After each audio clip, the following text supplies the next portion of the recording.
గత 1.5 సంవత్సరాలుగా విశాఖపట్నం హెల్త్ సిటీలో 108 పడకల ఆసుపత్రిని నిర్మాణం చేసి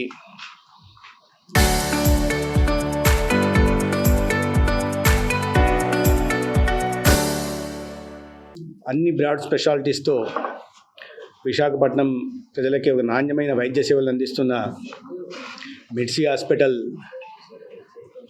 యాజమాన్యానికి ప్రధానంగా డాక్టర్ శిరీష గారికి శుభాకాంక్షలు తెలియజేస్తున్నాను.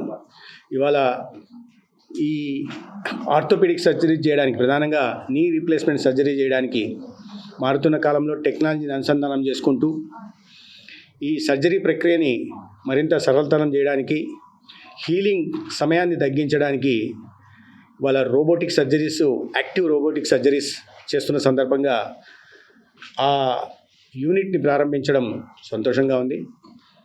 తద్వారా అత్యంత ప్రెసిషన్తో హీలింగ్ టైం తగ్గడమే కాకుండా ఆ లాంజివిటీ కూడా 20 సంవత్సరాలు ఉన్నది 25 సంవత్సరాలు 30 సంవత్సరాల దాకా ఉండడం, తద్వారా ఎవరైతే పేషెంట్ నీ సర్జరీ చేయించుకున్నారో భవిష్యత్తులో కూడా వెంటనే ఇబ్బందులకు గురి కాకుండా ఉండే విధంగా ఇవాళ టెక్నాలజీని అనుసంధానం చేసుకొని వినూత్న ప్రయోగం చేస్తున్న యాజమాన్యానికి నేను అభినందనలు తెలియజేస్తున్నా. ఇవాళ టెక్నాలజీ అనేది అన్ని రంగాల్లో లాగా ప్రధానంగా వైద్య రంగంలో ఒక విప్లవాత్మకమైన మార్పులు తీసుకురాబోతోంది. టెక్నాలజీని అనుసంధానం చేసి అనేక ప్రక్రియలు, ఇంటర్వెన్షన్స్ గతంలో ఏవైతే ఉండేవో వాటినన్నిటిని మరింత సులభతరం చేయడమే కాకుండా ప్రెసిషన్తో చేయడానికి కూడా అవకాశం ఉంది. గతంలో క్యాన్సర్ పరీక్షలు చేయాలంటే చాలా ఇబ్బందికర పరిస్థితులు ఉండేవి. ఇవాళ టెక్నాలజీ మారిన కారణంగా, ప్రధానంగా ఆర్టిఫిషియల్ ఇంటెలిజెన్స్, మెషిన్ లెర్నింగ్ కారణంగా కొత్త టూల్స్ వస్తున్నాయి, సొల్యూషన్స్ వస్తున్నాయి. చాలా సులభతరంగా కూడా డిటెక్షన్ అనేది చేయడానికి అవకాశం ఉంటుంది. అనీమియా కావచ్చు, క్యాన్సర్ కావచ్చు, టీబీని కూడా గతంలో చేయాలంటే ఎక్స్రే మిషన్ తీసుకెళ్ళి చేయాల్సిన అవసరం. ఇప్పుడు ఒక ఫోన్ ముందర పెట్టడం ద్వారా దగ్గితే దాన్ని బట్టి టీబీ ఉంది, ఏ శాతం ఉంది, ఎంత శాతం ఉంది అని కూడా గుర్తించడానికి అవకాశం ఉంది.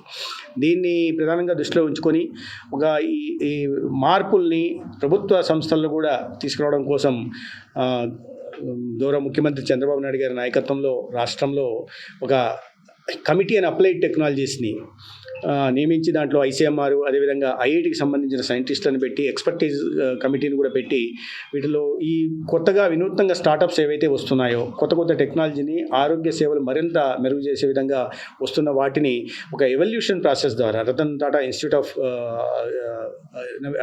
ద్వారా ఇవాళ వినూత్న కార్యక్రమాలు చేయడం. మెడ్టెక్ ఛాలెంజ్ కూడా మొట్టమొదటిసారిగా ఆంధ్రప్రదేశ్లో నిర్వహించాం. దీంట్లో 297 కంపెనీలు వస్తే అయితే దాంట్లో ఒక 18 కంపెనీలు స్టార్టప్స్ షార్ట్ లిస్ట్ చేయడం జరిగింది. దాంట్లో 30 రకాల సొల్యూషన్స్ను కూడా తీసుకోవడం జరిగింది. ప్రధానంగా ఈ ఓపీ సమయాల్లో డాక్టరు ఓపీ తీసుకోవాలి, వినాలి పేషెంట్ని, అంటే సమయం ఎక్కువ ఉంటుందని, ప్రధానంగా పెద్ద టీచింగ్ హాస్పిటల్లో లోడ్ ఎక్కువ ఉంటున్న నేపథ్యంలో ఈ స్పీచ్ టు టెక్స్ట్ అనే కొత్త టెక్నాలజీ కూడా తీసుకురావడం ఉంది. ఇప్పటికి దాని అథెంటిసిటీ 90% ఉంది. మరి కాస్త మెరుగుపరచాలని పేషెంట్ చెప్తుంటే లేదా డాక్టర్ మాట్లాడుతుంటే ఆటోమేటిక్గా అది రికార్డ్ అయిపోవడం, తర్వాత డిజిటల్ హెల్త్ రికార్డును కూడా ఆబాకి ఇంటిగ్రేట్ చేస్తూ జనరేట్ చేయడానికి అవకాశం ఉంది. తద్వారా భవిష్యత్తులో ఈ డిజిటల్ హెల్త్ రికార్డ్స్ని కారణంగా పేషెంట్ మళ్ళీ భవిష్యత్తులో వెళ్ళినప్పుడు మళ్ళీ కొత్తగా పరీక్షలు చేయాల్సిన అవసరం లేకుండా కూడా టెక్నాలజీని అనుసంధానం చేసి వాడుతున్నాం. అయితే ఈ టెక్నాలజీని ప్రైవేట్ ఆసుపత్రుల్లో కూడా వాడుతున్న సందర్భంగా నేను శుభాకాంక్షలు తెలియజేస్తూనే, వైద్యం అనేది ఇవాళ ప్రభుత్వం అన్ని రకాలుగా ప్రయత్నం చేస్తుంది. దాదాపు ఎన్టీఆర్ వైద్య సేవ కింద సగటున 4,000 కోట్లు సంవత్సరానికి ఖర్చు పెడతా ఉంది. ప్రైవేట్ సంస్థలు కూడా, ఈ నెట్వర్క్ హాస్పిటల్స్ కూడా ముందుకు వచ్చి నాణ్యమైన వైద్య సేవలు అందిస్తున్నాయి.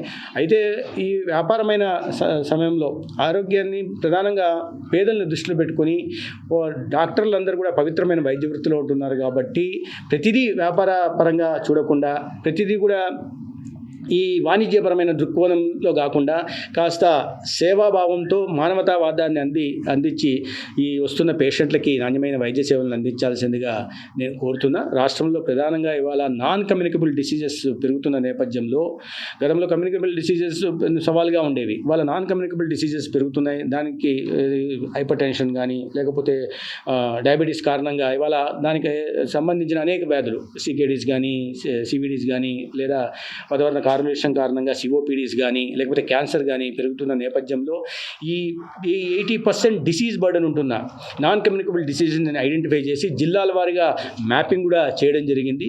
దీని ఉద్దేశం ఏంటంటే గతంలో ప్రభుత్వం ఆసుపత్రికి వచ్చిన వాళ్ళని అంటే రియాక్టివ్ క్యూరేటివ్ అప్రోచ్ ఉండేది. ఇప్పుడు అలా కాకుండా ఒక preventive, predictive, proactive wellness approach దిశగా కూడా మా ఫోకస్ను షిఫ్ట్ చేస్తున్నాం. అందుకనే ఈ నెలలో సంజీవిని ప్రాజెక్ట్ని కూడా తీసుకురావడం జరుగుతుంది. దీని ద్వారా పేషెంట్ ఆసుపత్రికి రావడం కాకుండా పేషెంట్ దగ్గరికి వెళ్ళి ఈ మొబైల్ మెడికల్ యూనిట్లు ఏవైతే ఉన్నాయో 900 చిల్లర మొబైల్ మెడికల్ యూనిట్లు గ్రామాలకు పంపించి అక్కడ 41 రకాల పరీక్షలు 3,000 విలువ చేసే పరీక్షల్ని ఉచితంగా అందించడం, తద్వారా వాళ్ళ ప్రతి వ్యక్తికి హెల్త్ ప్రొఫైల్ క్రియేట్ చేయడం. నార్మల్గా ఉన్నారా, ఓకే, లో రిస్క్లో ఉన్నారా, మీడియం రిస్క్లో ఉన్నారా, హై రిస్క్లో ఉంటున్నారా, దాన్ని గుర్తించిన తర్వాత దానికి అనుగుణంగా ఈ సంజీవిని డిజిటల్ ప్లాట్ఫామ్కి ఇంటగ్రేట్ చేసి ఆ పేషెంట్ డీటెయిల్స్ని డిజిటల్ హెల్త్ రికార్డ్ని జనరేట్ చేసిన తర్వాత తీసుకోవాల్సిన జాగ్రత్తలు కూడా ప్రధానంగా ఇవన్నీ లైఫ్ స్టైల్ కారణంగా, ఫుడ్ హ్యాబిట్స్ కారణంగా వస్తున్న వ్యాధులు, హైపర్ టెన్షన్, డయాబెటీస్ అనేది, క్యాన్సర్ కూడా, వీటిని అందుకని దానికి అనుగుణంగా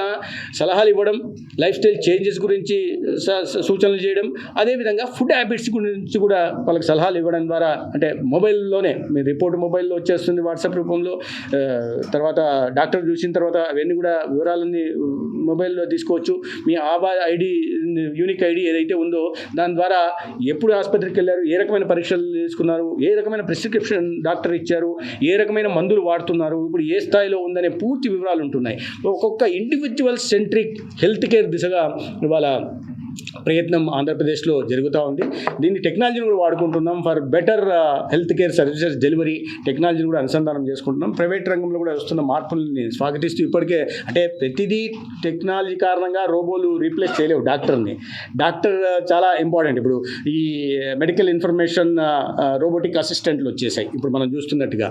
కానీ మనుషుల్ని రీప్లేస్ చేయలేవు. అది కొద్దిగా కాంప్లిమెంట్ చేయగలవు కానీ సప్లిమెంట్ చేసే పని అయితే డాక్టర్ల పని వాళ్ళ చాలా తక్కువ అవుతుంది, ఇంటర్వెన్షన్ తక్కువ అవుతుంది, తర్వాత ప్రెసిషన్ కూడా పెరుగుతుంది, తర్వాత హీలింగ్ టైం కూడా తగ్గుతుంది. కాబట్టి ఈ టెక్నాలజీని అనుసంధానం చేసుకుని గౌరవ ముఖ్యమంత్రి టెక్నాలజీకి ప్రతి రంగంలో టెక్నాలజీని వాడుకుంటూ ఇవాళ ఆంధ్రప్రదేశ్ ఏ రకంగా ముందుకు తీసుకెళ్తున్నాడో, రాబోయే రోజుల్లో కూడా మరింత విప్లవాత్మకమైన మార్పులు రాబోతున్నాయి. దానికి అనుగుణంగా ఆరోగ్య వ్యవస్థను ఏర్పాటు చేయడం, ప్రతి ఒక్కరి ఆరోగ్య సంరక్షణ చేపట్టడం కూటమి ప్రభుత్వం బాధ్యతగా భావిస్తుంది.